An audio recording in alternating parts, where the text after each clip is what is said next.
Oi pessoal, tudo bem? O Segundona está no ar hoje para falar sobre a volta às aulas. O ano letivo em si ainda não começou, mas muitas escolas particulares já iniciaram os chamados cursos de férias, em que as crianças ficam na escola fazendo atividades diversas. Para os pais com crianças menores que estão começando o ano letivo, o período é de muita ansiedade com a adaptação na escola. Para falar sobre tudo isso, quem está aqui é a pedagoga Heloísa Proença. Ela é doutoranda na Unicamp, especialista em educação infantil do IBFE, o Instituto da Unitá Faculdade, aqui em Campinas. Heloísa, obrigado pela sua presença aqui com a gente. E eu que agradeço o convite. Vamos começar falando então, Heloísa, dessa perda da rotina que acontece, acho que com todas as famílias nesse período de férias, né? As crianças dormem mais tarde, acordam mais tarde, comem fora do horário. Como é que é retomar isso, para evitar o estresse para retomar isso agora com a volta às aulas? Primeiro, a gente precisa entender que férias é bem gostoso e precisa mesmo desse ritmo, né? É importante que tenha esse rompimento com a rotina. E aí, a gente também tem que entender que a criança, ela tem um relógio biológico, assim como todos nós. E ela não se adapta tão rapidamente às questões, assim como a gente. Ela precisa de um pouco mais de tempo, até por conta do seu nível de compreensão. Então, é sempre importante que, pelo menos uma semana, né, 8, 10 dias antes do primeiro dia de aula, a família começa a reorganizar essa rotina. Horário de sono, horário de alimentação, adequando tanto às necessidades da criança, quanto ao período que ela vai frequentar a escola. Tá. Para quem ainda não tem filho na escola, mas vai começar agora, mesmo que seja pequenininho ou um pouco mais velho, qual que é a dica para passar por essa adaptação aí? O que os pais podem fazer? Tem que ter muita paciência? Como é que é? Paciência sempre precisa, né? É necessário que tenha. O que a gente precisa olhar é a idade dessa criança. Se for uma criança com menos de 3 anos de idade, ela normalmente tem horário de sono em casa, dorme à tarde, ou se frequenta a escola à tarde, dorme mais no período da manhã. Às vezes a criança vai frequentar o dia todo, então é importante olhar bem qual é essa rotina de sono que a criança costuma ter, e informar a escola sobre essa rotina de sono, para que família e a escola possam fazer as alterações aos pouquinhos e de forma confortável para a criança. O que acontece com a criança? Se ela estiver confortável, ela acompanha bem a rotina escolar. Né? Se ela estiver insegura com aquela dinâmica, com todas as mudanças, aí vai ser um pouquinho mais difícil para ela. E as crianças mais próximo dos 3 anos, é importante que a gente vá aumentando o tempo de sono durante a noite, diminuindo o tempo de sono durante o dia, né? Para que ela possa aproveitar melhor as atividades que vão acontecer na escola, sempre tendo possibilidade de descansar. Legal. Crianças que eventualmente estão mudando de escola. É uma nova adaptação também, Heloísa? Como é que funciona? Na mudança de escola, mas também na mesma escola. Quando tem um período de férias, tem uma ruptura. Então, sempre que tem uma ruptura, muda o processo. Mudando o processo, é importante a gente entender que é adaptação.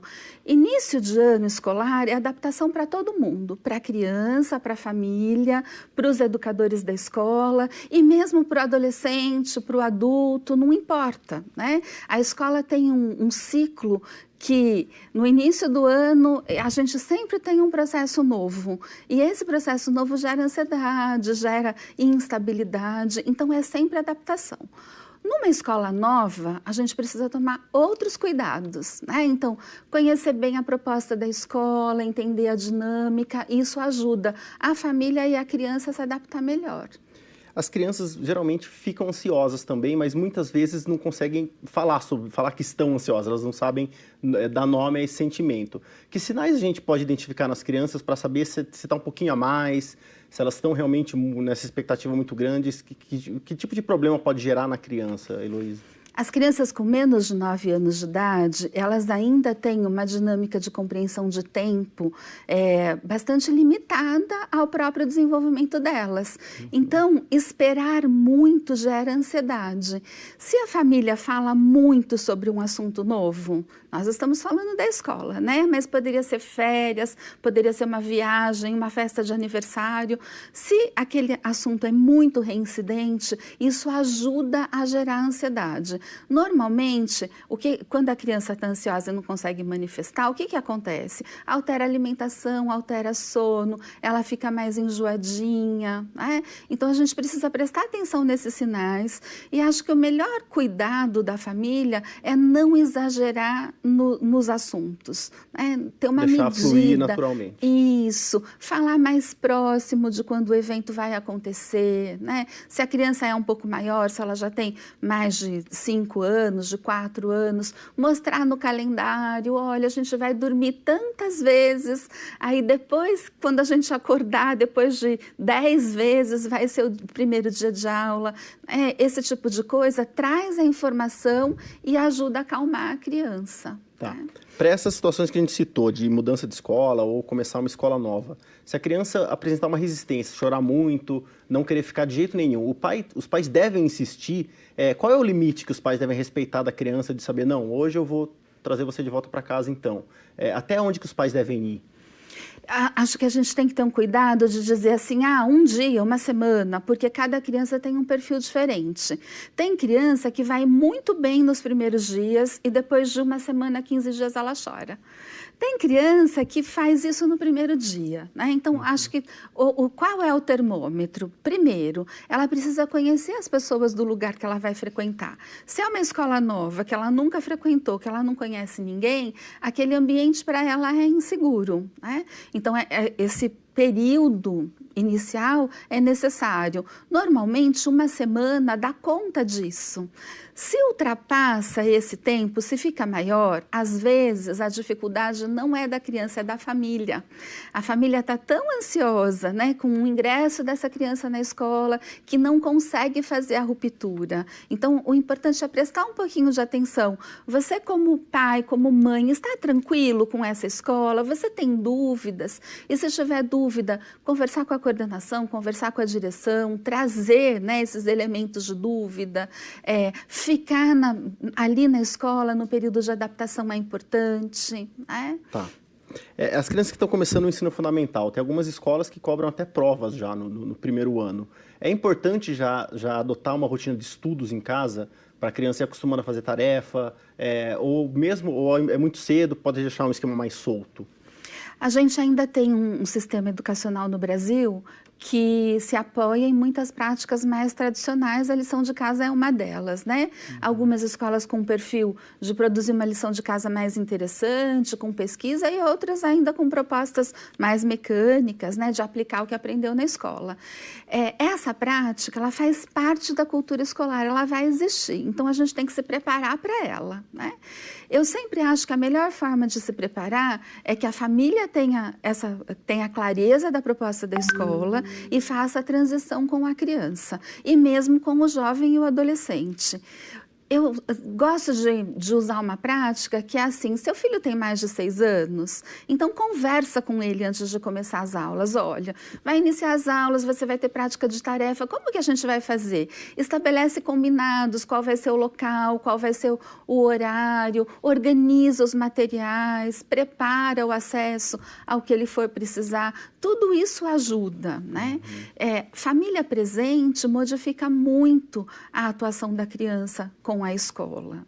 E eu ainda acho que algumas práticas a gente precisa começar a introduzir desde a educação infantil, né? Então, essa relação entre a família e a escola, algo que eu possa pesquisar com a família e trazer para a escola. E isso vale para todos.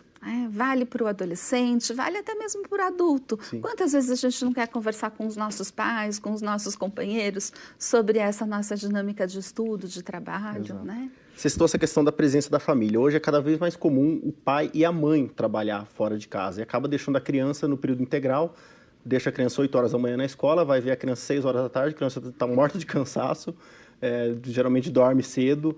É importante criar uma rotina para tentar que os pais façam a tarefa junto do filho em casa, que os pais participem da vida escolar do filho e não joguem a responsabilidade toda para a escola? Na verdade, as escolas que têm período integral, cada vez mais elas se organizam para ter um tempo de tarefa ou de estudo na própria escola. Mas aí sem os pais, né, no caso. Sem os pais, né? Eu acho que essa criança que fica o dia todo e que vai chegar em casa no final do dia, começo da noite, ainda tem uma tarefa escolar para fazer, é uma situação complexa, né? Eu acho que o tempo de convivência entre a família e a criança é muito importante. Agora, acompanhar é essencial, você não precisa fazer junto para acompanhar. Então, o que eu chamo de acompanhar? Introduzir práticas de conversa, então, é o pai e a mãe que vai buscar na escola, no caminho conversa sobre o que você aprendeu, o que você fez, me conta, deixa eu ver seu caderno, né? Olhar o material da criança, olhar o material do jovem adolescente, isso é sempre muito importante. Isso é uma participação bastante interessante. Não necessariamente fazer junto, porque fazer junto excessivamente, em excesso, também pode gerar dependência. Aí também não é legal. Claro. Né? Luiz, um assunto que sempre aparece quando a gente discute essa vida escolar da criança é o bullying. Como as escolas têm lidado com isso hoje? O que os pais podem fazer também para identificar os sinais de que a criança eventualmente é vítima de bullying? O que ela pode fazer em casa para ajudar? A gente tem aquela imagem de que criança é anjinho inocente, né? Mas nós todos somos seres humanos em construção e a gente aprende na relação com o outro. Nesse processo de aprender, nós temos um lado bom e um lado mau. E em situações de desequilíbrio, é comum uma criança usar um ponto negativo de uma outra que ela sentiu e que ela percebeu, para muitas vezes se sobressair ou para cuidar de uma dificuldade que essa própria criança tenha. Hoje, as escolas estão mais preparadas para lidar com a questão do bullying e várias escolas têm diferentes práticas em relação a isso. O que é fundamental é que, se a família perceber algo diferente, se a criança trouxer incisivamente um determinado assunto, uma determinada queixa, é muito importante que a família procure a escola e que leve essa informação de como as coisas chegam em casa, porque na escola você tem a dinâmica do grupo.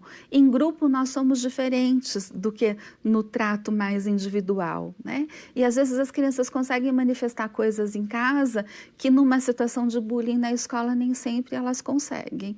Então é importante que isso seja bastante compartilhado. Aí, as escolas têm práticas muito interessantes. Uma das que eu mais gosto são as assembleias, onde você senta com os estudantes de diferentes idades e conversa sobre os problemas escolares, tanto os coletivos quanto os individuais, né? Acho que a conversa é sempre um bom caminho. Então, na minha concepção, as escolas que possibilitam essa conversa são escolas com propostas mais interessantes. Né? Tá. Acho que muitos pais se sentem assim, numa posição de, estou sendo chato demais se eu fico procurando a escola para tratar de assuntos do filho. Mas a escola gosta quando o pai procura a escola para, enfim, discutir, mesmo que seja uma coisa banal. É importante ter esse contato? Quando a gente tem uma dor de cabeça, a gente procura o médico, né? Ou pelo menos deveria, porque ele é o profissional que tem aquela especialidade. A escola, ela está se especializando cada vez mais em educação. Então, ela é o seu parceiro real. O que acontece hoje?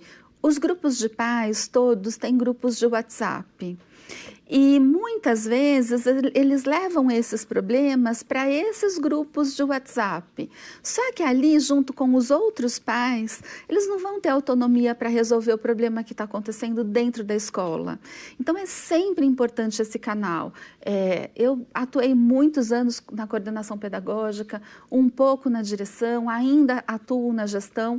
E eu posso dizer para você que aquela família que nos procura é aquela família que nos deixa feliz e, mais do que isso, mostra que tem confiança na escolha que fez, né? Então, é fundamental conversar sempre com a escola.